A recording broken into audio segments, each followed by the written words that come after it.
My dear students and parents, this is Daniel and welcome back to our channel. Tamil Nadu medical கவுன்சிலிங்கில் special stray vacancy ரவுண்டுக்குரிய result அப்படிங்கிறது release பண்ணியிருக்கிறாங்க.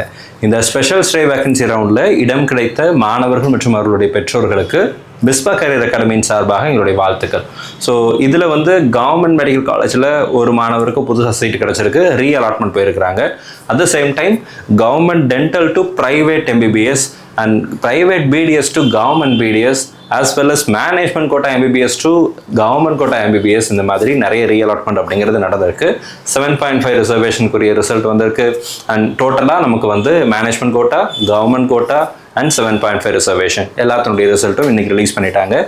Last date for reporting in special stray vacancy round is December 5th. அடுத்த வருகிற 5ஆம் தேதிக்குள்ளே உங்களுக்கு எந்த college கிடச்சிருக்கோ அந்த காலேஜில் நீங்கள் போய் சேரணும். 5ஆம் தேதி தான் கடைசி தேதி.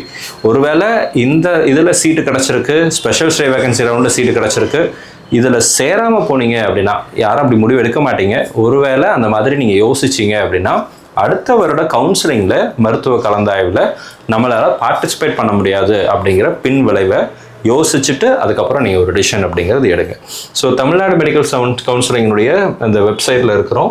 So 7.5 reservation, 92.5 reservation, management quota எல்லாத்துக்குமே கொடுத்துருக்குறாங்க. இதில் ஒரு ஷாக்கிங் நியூஸ் என்னென்னா, பனிமலரில் ஒரு வேகன்சி காமிச்சாங்க இல்லையா MBBSக்கு NRIயில், அந்த வேகன்சி பொசிஷன் அப்படிங்கிறது ரிமூவ் பண்ணியிருக்கிறாங்க பிகாஸ் ஆஃப் த ஹானரபிள் ஹைகோர்ட்டினுடைய ஆர்டரின் அடிப்படையில். ஸோ அதனுடைய டீட்டெயில்ஸ் பார்த்தீங்கன்னா இங்கே இருக்குது. As per the orders of honourable Madras high court, the vacancy shown in Panimalar Medical College has been removed from the seat matrix. அதனால தான் பனிமலரில் சீட் அலாட் பண்ணலை. மற்ற கல்லூரிகளுடைய எல்லா சீட்ஸுமே அலாட் பண்ணிட்டாங்க.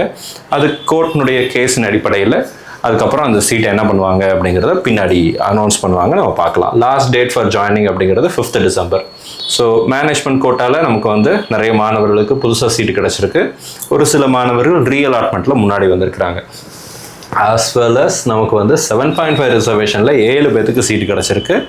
அண்ட் அவங்களுக்கும் பார்த்தீங்கன்னா டென்டல் காலேஜ்லேருந்து வந்திருக்கிறாங்க. அன்னை மெடிக்கல் காலேஜில் 2 சீட் இருந்துச்சு, அவங்களுக்கு அலாட் ஆகிருக்கு.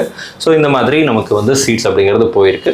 அட் த சேம் டைம் நமக்கு கவர்மெண்ட் கோட்டாவில் பார்த்தீங்கன்னா கவர்மெண்ட் காலேஜ் பொறுத்த வரைக்கும் ஸ்டான்லியில் ஒரு வேகன்சி இருந்துச்சு இல்லைங்களா, கீழ்பாக்கில் இருக்கிற மாணவர் ஸ்டான்லிக்கு மூவ் ஆகிருக்கிறாரு. அட் த சேம் டைம் நமக்கு செங்கல்பட்டில் இருந்து கீழ்பாக் போயிருக்கிறாங்க, KAP விஸ்வநாதன்லேருந்து செங்கல்பட்டு போயிருக்கிறாங்க. ஸோ இதெல்லாம் இங்கே இருக்குது, KAP to Chengalpattu. And KAP விஸ்வநாதனில் கடைசியாக ஒரு புதிய சீட்டு வேக்கண்ட் ஆகிருக்கு. அந்த சீட்டுக்கு ஒரு மாணவருக்கு சீட்டு கிடச்சிருக்கு.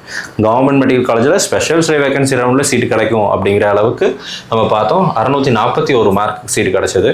கமெண்ட் செக்ஷனில் ஒரு மாணவர் நிறைய தடவை போஸ்ட் பண்ணிகிட்டே இருந்தார், அந்த மாணவருக்கு சீட்டு கிடைக்கல அப்படிங்கிறத தான் நம்ம இந்த இடத்துல பார்க்குறோம்.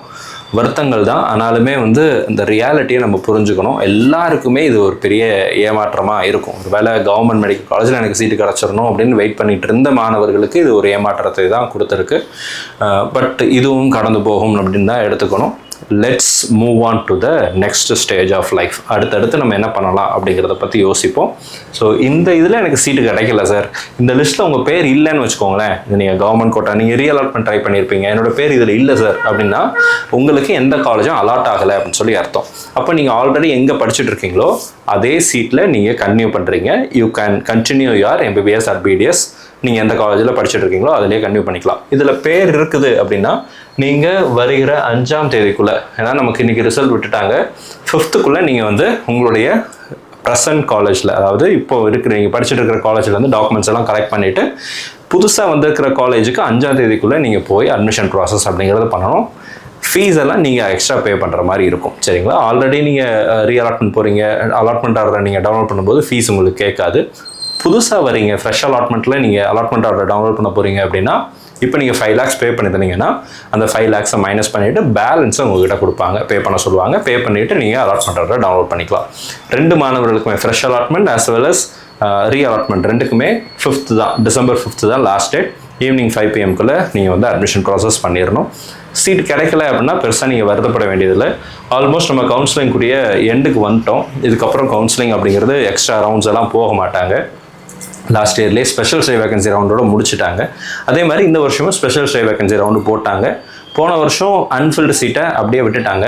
இந்த வருஷம் அதே மாதிரி அன்ஃபில்டு சீட் இருந்துச்சு அப்படின்னா அதை அப்படியே விட்டுருவாங்க அப்படின்னு சொல்லி தான் எனக்கு தோணுது. But let's wait and watch, சரிங்களா? வெயிட் பண்ணி பார்க்கலாம். அண்ட் இப்போ வரைக்கும் எனக்கு சீட்டு கிடைக்கல, அடுத்து நான் என்ன பண்ணலாம் அப்படின்னு யோசிச்சுட்டு இருக்கிற மாணவர்கள் நீங்கள் 2-3 விதமான விஷயங்களை நீங்கள் செய்யலாம். ஃபர்ஸ்ட் திங், ரிப்பீட் பண்ணுறது. No other way. இந்த வருஷம் எனக்கு சீட்டு கிடைக்கல, ஆனால் எம்பிபிஎஸ் பிடிஎஸ் தான் நான் படிக்கணும், அது தமிழ்நாட்டிலே தான் படிக்கணும் அப்படின்னு நினச்சிங்க அப்படின்னா ரிப்பீட் பண்ணுங்கள். உங்கள் வீட்டுக்கு பக்கத்தில் இருக்கிற எந்த சென்டராக இருந்தாலும் சரி நீங்கள் அங்கே போய் சேரலாம். நல்லா விசாரிங்க, உங்களுக்கு பிடிச்சபடி நீங்கள் இருக்குது அப்படின்னா, சாட்டிஸ்ஃபைடாக நீங்கள் ஃபீல் பண்ணுறீங்க அப்படின்னா கோ அண்ட் ஜாயின். இல்லை நான் செல்ஃப் ஸ்டடி பண்ணுறேன் அப்படின்னா கண்ணை மூடிட்டு நீங்கள் தாராளமாக செல்ஃப் ஸ்டடி பண்ணலாம். There are so many resources out there in YouTube. அதெல்லாம் யூட்டிலைஸ் பண்ணுங்கள், செல்ஃப் ஸ்டடி பண்ணுங்கள், நல்லா இது பண்ணுங்கள். ஆனால் நிறைய டெஸ்ட்டு மட்டும் எழுதி பாருங்கள். அட் த சேம் டைம், இல்லை சார் நான் வந்து இந்த வருஷமே சேரணும் அப்படின்னு நினச்சிங்க அப்படின்னா நீங்கள் இந்தியாவை தவிர வெளிநாடுகளில் இருக்கக்கூடிய எம்பிபிஎஸ் கோர்சஸை பற்றி ரிசர்ச் பண்ணி பார்க்கலாம். நிறைய கண்ட்ரீஸ் இருக்குது, பட் எல்லா கண்ட்ரீஸும் என்எம்சி கைட்லைன்ஸை ஃபாலோ பண்ணுறாங்களா அப்படிங்கிறத மனசில் வச்சுக்கணும். ஸோ அது ரொம்ப முக்கியம். என்எம்சி கைட்லைன்ஸ் ஃபாலோ பண்ணுற கண்ட்ரிக்கு போனால் தான் திரும்ப நீங்கள் இந்தியாவுக்கு வந்து ப்ராக்டிஸ் பண்ண முடியுங்கிற மாதிரியான ரெஸ்ட்ரிக்ஷன்ஸ் எல்லாம் இருக்குது. ஸோ அதனால் நீங்கள் போகக்கூடிய கண்ட்ரீஸ் என்எம்சி கைட்லைன்ஸ் படி இருக்கா அப்படிங்கிறத பார்த்துக்கோங்க. மீடியம் ஆஃப் இன்ஸ்ட்ரக்ஷன் இங்கிலீஷில் இருக்கா, அங்கே எத்தனை மாதம் கோர்ஸ் கொடுக்குறாங்க, இன்டர்ன்ஷிப் கொடுக்குறாங்களா, இந்தியாவுக்கு வந்து நம்ம இன்டர்ன்ஷிப் பண்ணுறோம் அதுக்குரிய பாசிபிலிட்டிஸ் இருக்குமா, எஃப்எம்ஜி எக்ஸாம் எழுதிட்டு இருக்கிறாங்க இல்லையா, அது இந்தியாவில் வந்து எழுத முடியுமா, நீங்கள் வரும்போது நெக்ஸ்ட் 2 வந்துடும், நெக்ஸ்ட் 1 நெக்ஸ்ட் 2 அப்படிங்கிறதெல்லாம் உள்ளே கொண்டு வருவாங்க. ஸோ அந்த சுவிட்ச் ஓவர் ஆகும்போது நம்ம அங்கே படிச்சுட்டு இங்கே வந்து நம்மளால் சர்வைவ் பண்ண முடியுமா அப்படிங்கிறத யோசிச்சு கண்ட்ரியை சூஸ் பண்ணுங்க. ஏன்னா நீங்கள் உங்களுடைய டைமையும் இன்வெஸ்ட் பண்ண போகிறீங்க, பணத்தையும் இன்வெஸ்ட் பண்ண போகிறீங்க. 5 வருஷம் 6 வருஷம் நீங்கள் வெளிநாடுகளில் போய் படிக்க போகிறீங்க, 6 வருஷம் 7 வருஷம் கூட நீங்கள் வெளிநாடுகளில் போய் படிக்கிறீங்க அப்படின்னா அங்கே உங்களுடைய டைமும் இன்வெஸ்ட் பண்ணுறீங்க, நீங்கள் உங்களுடைய பணத்தையும் இன்வெஸ்ட் பண்ணுறீங்க. அப்படிங்கிறதுனால நல்லா யோசிச்சு ரிசர்ச் பண்ணி அதுக்கப்புறம் நீங்கள் வந்து இது பண்ணுங்கள். இதில் ஏதாவது சந்தேகங்கள் இருந்துச்சுன்னா கீழே கூகுள் ஃபார்ம் ஒன்று கொடுத்துருக்குறேன், அதில் ஃபில் பண்ணுங்கள். நம்ம டீம்லேருந்து உங்களுக்கு அசிஸ்டன்ஸ் கொடுப்பாங்க. நீங்கள் அதை பேஸ் பண்ணி ஏதாவது கண்ட்ரிஸ் நீங்கள் போகணும் அப்படின்னு நினச்சிங்கன்னா நீங்கள் அங்கே போய் அட்மிஷன் அப்படிங்கிறது பண்ணலாம். அட் த சேம் டைம் இந்த ரெண்டுமே வேணாம் சார், நான் வேறு கோர்சஸ் ஏதாவது போகலான்னு நினைக்கிறேன் அப்படின்னா ஆல்மோஸ்ட் இன்ஜினியரிங் காலேஜஸில் அட்மிஷன் ப்ராசஸ் அப்படிங்கிறது முடிஞ்சிருச்சு. பட் வேறு ஏதாவது கோர்சஸ் லைக் பிஎஸ்எம்எஸ் அல்லது வேறு ஏதாவது நான் ஆயுஷ் கோர்சஸ் போகிறேன் அல்லது வேறு ஏதாவது பேராமெடிக்கல் கோர்சஸ் போகிறேன் அப்படின்னு நினச்சிங்க அப்படின்னா மேபி நீங்கள் நம்மளுடைய ஸ்க்ரீனில் பார்க்குற வாட்ஸ்அப் நம்பருக்கு டெக்ஸ்ட் பண்ணுங்கள். Will help you out. ஏதாவது காலேஜஸில் வேகன்சிஸ் இருந்துச்சு அப்படின்னா அதுக்குரிய டீட்டெயில்ஸை நான் உங்கள்கிட்ட கொடுக்குறேன். ஸோ தட் அதை வந்து நீங்கள் வந்து ஃபாலோ பண்ணலாம். ஸோ இதுதான் இப்போதைக்கு இருக்கிற பாசிபிலிட்டி. மேக்ஸிமம் நிறைய பசங்க பண்ணுற ஒரு முக்கியமான முடிவு அப்படிங்கிறது வந்து ரிப்பீட் பண்ணுறது. ஸோ நீங்கள் செல்ஃப் ஸ்டடி பண்ணாலும் சரி அல்லது நீங்கள் வந்து வேறு ஏதாவது சென்டரில் சேர்ந்து படிக்க போகிறீங்க அப்படின்னாலும் சரி, நீங்கள் நல்லா படிங்க. கண்டிப்பாக இந்த தடவை வாங்கின மார்க்கை விட அடுத்த வருஷம் நல்ல மார்க் எடுக்க முடியும் அப்படிங்கிற கான்ஃபிடென்ட்டோட படிங்க. ஸோ தட் அடுத்த வருஷம் இந்த வருஷம் நமக்கு எதெல்லாம் கிடைக்கலையோ, எங்கெல்லாம் நீங்கள் அவமானப்பட்டீங்களோ அங்கெல்லாம் உங்களை திரும்ப நீங்கள் நிற்கணும் அப்படின்னா இருக்கிற டைமை எஃபெக்டிவாக யூஸ் பண்ணுங்கள். ஸோ இருக்கிற 5 மாதம் இருக்குது. So December, January, February, March and April 5 months உங்கள் கையில் இருக்குது. 5 மாதம் அப்படிங்கிறது ஒரு பெரிய டியூரேஷன் தான். இப்போ ஸ்டார்ட் பண்ணால் முடியுமா சார் அப்படின்னு பயப்படாதீங்க. இப்போவாது ஸ்டார்ட் பண்ணுங்கள் அப்படிங்கிறது தான் ஒரு ஆசிரியராக என்னுடைய ஆலோசனையாக இருக்குது. ஸோ ஸ்டார்ட் பண்ணுங்கள், படிக்க ஆரம்பிங்க, நல்லா எஃபர்ட் போடுங்க, ஹார்ட் ஒர்க் பண்ணுங்கள், டைமை எஃபெக்டிவாக யூஸ் பண்ணுங்கள், எஃபிஷியண்ட்டாக நீங்கள் படிக்கிறதுக்குரிய வழிகளை கண்டுபிடிங்க. அட் த சேம் டைம் படித்தது மறந்து போகாமல் இருக்கணும் அப்படின்னா நிறைய டெஸ்ட் எழுதி பாருங்கள்.